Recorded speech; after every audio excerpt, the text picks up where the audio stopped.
خداوند تیرا شکر کرتے ہیں، تو زندہ خدا ہے، تو سچا اور عادل ہے، آسمان پر سر بلند ہے اور ہمارے بیچ موجود ہے۔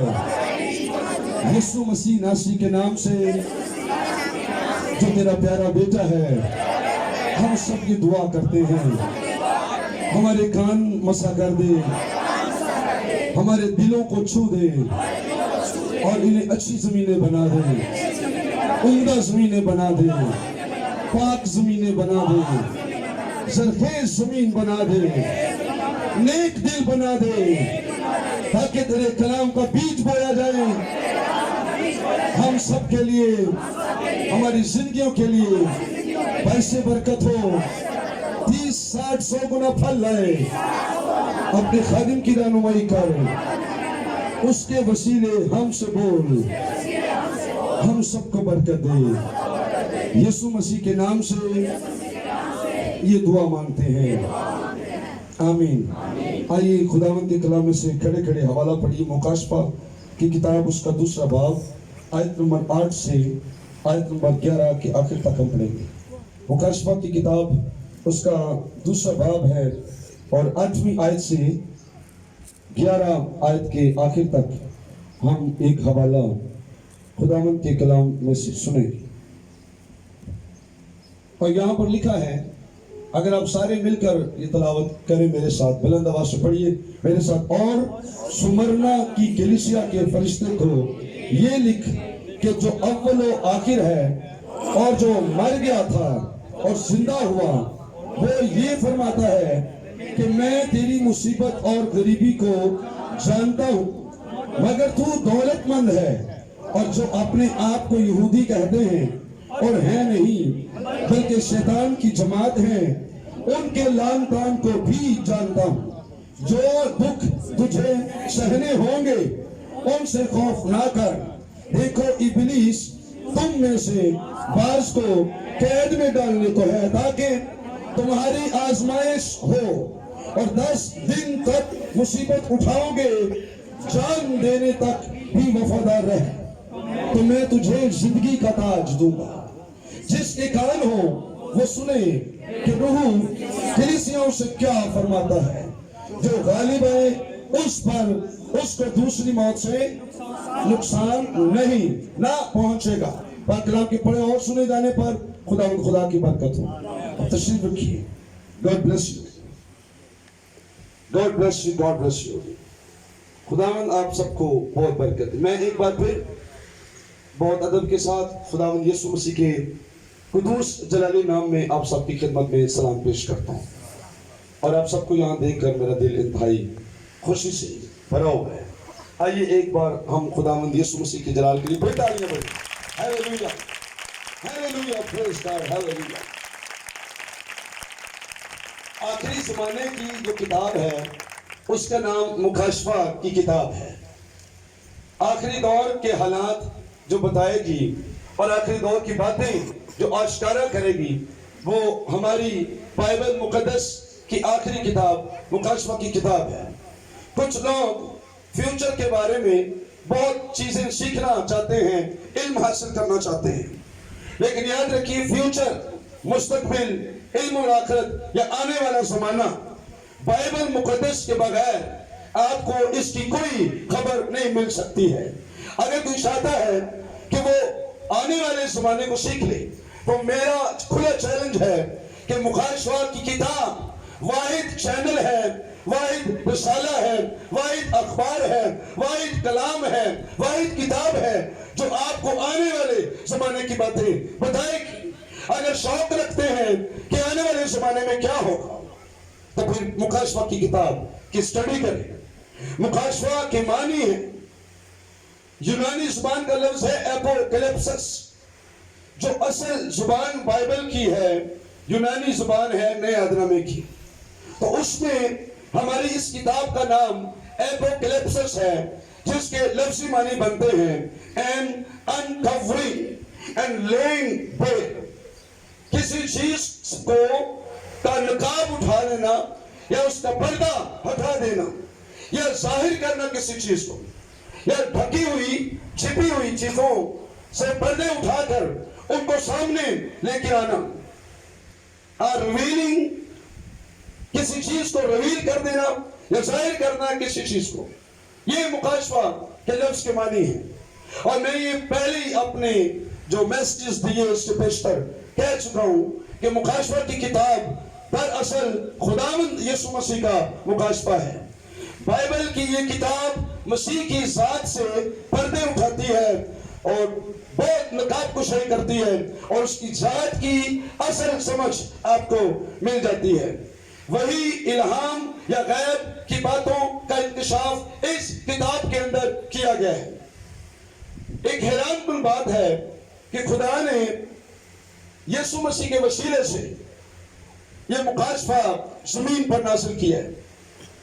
जब आप गौर करें कि क्यों मुकाशफा की किताब लिखी गई, इसका मकसद या पर्पस क्या था, तो फिर आपको याद रखना चाहिए कि रेज़रेक्टेड क्राइस्ट, जी उठा यीशु मसीह, वो यूहन्ना पर स्पेशली नाजिल हुआ था।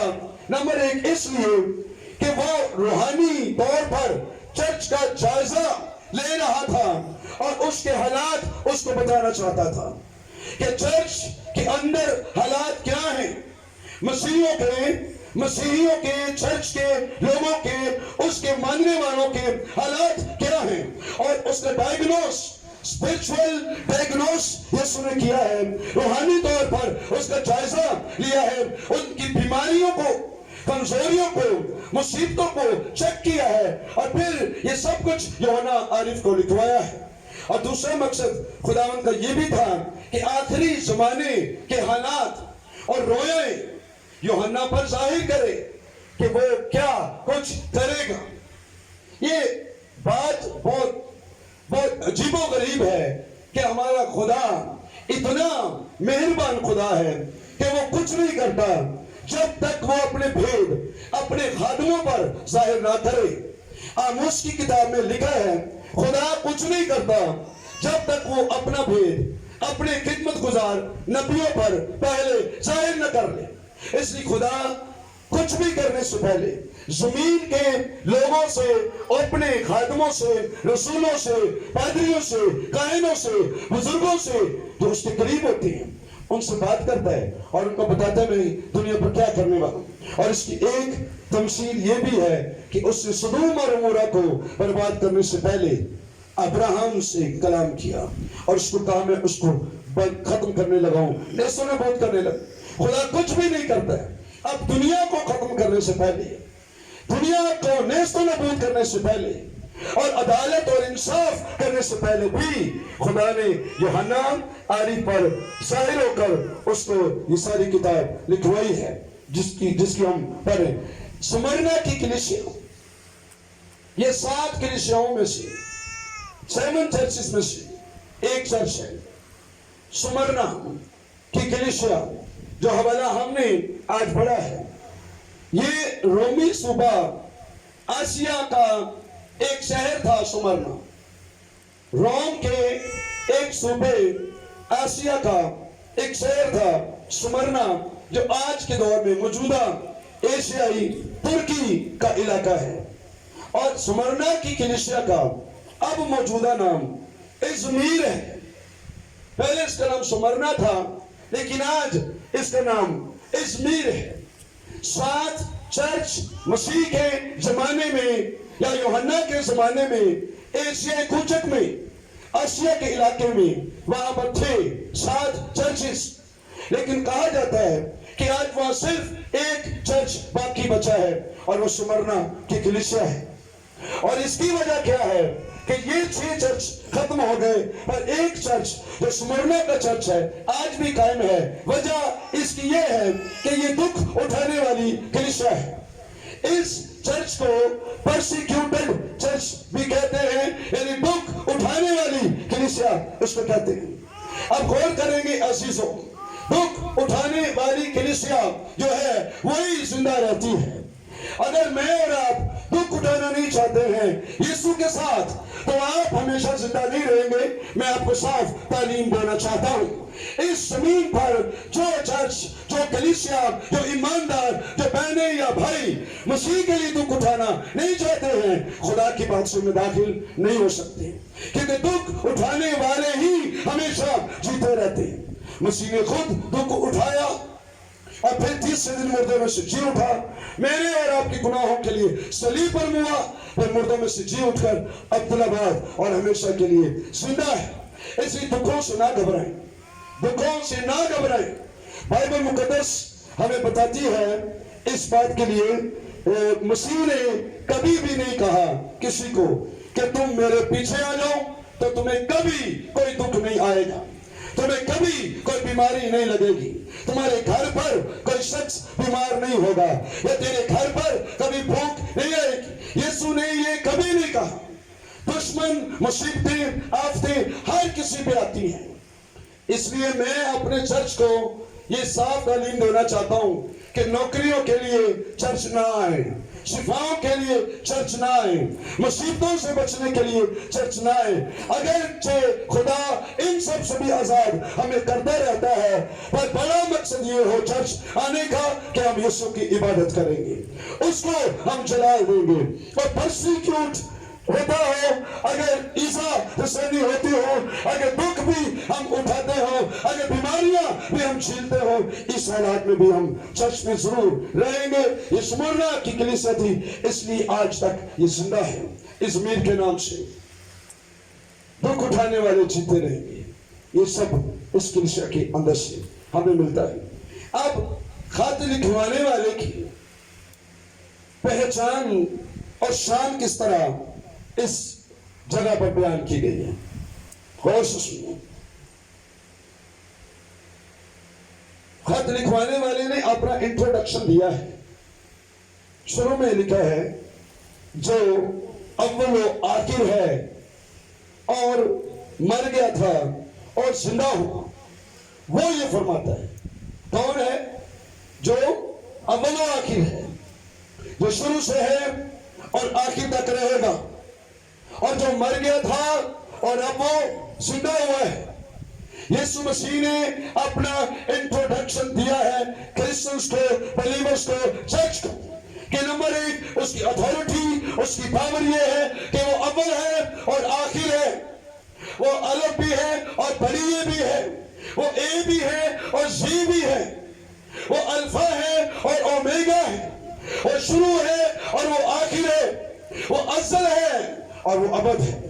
सारे जमाने उसके हाथ में है, सारी वक्त उसके हाथ में है, सारी दुनिया की ड्यूरेशन उसके हाथ में है। ये इसके मानी है अव्वल और आखिर, जो सबसे पहले था और जो सबसे बाद रहेगा। जब कुछ भी नहीं होगा तो ये होगा, इसके मानी है अव्वल और आखिर। और जो मर गया था और जिंदा हुआ है, चर्च की वाहिद उम्मीद यीशु की खाली कब्र है कि वो मुर्दे में से जी उठा है। और अगर कोई इस जिंदा चर्च के पीछे, इस जिंदा यीशु के पीछे जिंदगी गुजारता है, तो याद रखिए वो भी जी उठेगा मरने के बाद। यीशु असल में ये कह रहे हैं कि वो मर गया था लेकिन वो जिंदा है। अब खुदावंद जिंदा है। अब इस कितने बहन भाई जिनके बाप जिंदा है, हाथ के जिनके बाप जिंदा हैं? गुड। अच्छा, हाथ नीचे करें। कितने हैं जिनके बाप इस दुनिया से चले गए? अपना हाथ ऊपर करें। अच्छा, काफी लोग हैं जिनके बाप अभी दुनिया में नहीं है। तो जो जिंदा हैं जिनके बाप, वो क्या फर्क है, और जिनके बाप जिंदा नहीं है वो क्या फर्क है? इसको समझ लें। मेरे अबू इस दुनिया में अब नहीं है, पर मैं शुक्र करता हूं कि जिसकी मुनादी कर रहा हूं वो जिंदा है। यीशु मसीह जिंदा है, और यही हमारा फख्र है, यही हमारी जिंदा उम्मीद है। अगर आपका यीशु जिंदा है तो आपकी दुआएं नहीं रुकेंगी। अगर आपका यीशु जिंदा है आपके खर्चे नहीं रुकेंगे। अगर आपका यीशु जिंदा है आपके हालात हर किस बदतरीन नहीं होंगे, खराब नहीं होंगे, क्योंकि बचाने वाला जिंदा है, संभालने वाला जिंदा है, सर के ऊपर साया मौजूद है। और ये यीशु है जिसकी कब्र खाली है, यरूशलेम में पड़ी हुई है। पहले तो इंट्रोडक्शन दिया उसने।